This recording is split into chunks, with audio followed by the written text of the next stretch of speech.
Pathanamthitta ഓമല്ലൂരിൽ DYFI പ്രവർത്തകർക്ക് വെട്ടേറ്റു. ആക്രമണത്തിന് പിന്നിൽ RSS ക്രിമിനലുകളെന്ന് ഡിവൈഎഫ്ഐ പ്രതികരിച്ചു. ഡിവൈഎഫ്ഐ പ്രവർത്തകരായ പ്രദീപ് അഴിമാലി, അരുൺ എന്നിവർക്കാണ് വെട്ടേറ്റത്. ബുധനാഴ്ച ഉച്ചയോടെയാണ് പത്തനംതിട്ട ഓമല്ലൂരിൽ സംഘർഷമുണ്ടാകുന്നത്. സംഘപരിവാർ പ്രവർത്തകൻ അഖിൽ TP ഡിവൈഎഫ്ഐ പ്രവർത്തകരെ ആക്രമിക്കുകയായിരുന്നു എന്നാണ് പരാതി. ഇന്ന് പണിമുടക്കമൊക്കെ കഴിഞ്ഞതിന് ശേഷം ഓമല്ലൂർ അമ്പലത്തിൽ നിന്നും പന്നിയാരിയിലുള്ള ഹെൽത്ത് സെൻ്ററിൻ്റെ ഭാഗത്തേക്ക് പോയ CIT പ്രവർത്തകരെ അവിടെ തടഞ്ഞു നിർത്തി വെട്ടിപ്പരിക്കേൽപ്പിക്കുകയാണ് ഉണ്ടായത്. വളരെ നേരത്തെ തന്നെ ഇത്തരം അക്രമ സംഭവങ്ങൾ ഈ അഖിൽ TPയുടെ ഭാഗത്തു നിന്ന് ഉണ്ടായിട്ടുണ്ട്. ഇവരുടെ വീട് ഈ ആയുധങ്ങൾ ശേഖരിക്കുന്ന ഒരു ഗോഡൗണാക്കി മാറ്റിയിരിക്കുക. ആക്രമിച്ചത് അഖിൽ TP എന്ന് പറയുന്ന ആളും വേറെ അയാളുടെ 1-2 സുഹൃത്തുക്കളും ഈ അഖിൽ TPയുടെ അച്ഛനും ഒക്കെ കൂടെയാണ് ഈ സ്കൂട്ടറിൽ പോയിരുന്ന നമ്മുടെ സഖാക്കളെ തടഞ്ഞു നിർത്തി ആക്രമിക്കുകയായിരുന്നു.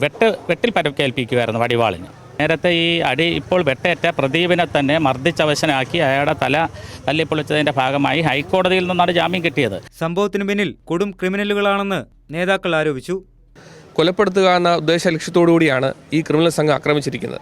പ്രദീപ് അഴിമാലിക്ക് 7 കുത്തിക്കെട്ടും സഖാവ് അരുണിനെയും 2 കുത്തിക്കെട്ടോടുകൂടി മാരകമായ ആയുധങ്ങൾ ഉപയോഗിച്ചാണ് ഇവർ ഈ ആക്രമണത്തിന് നേതൃത്വം നൽകിയത്.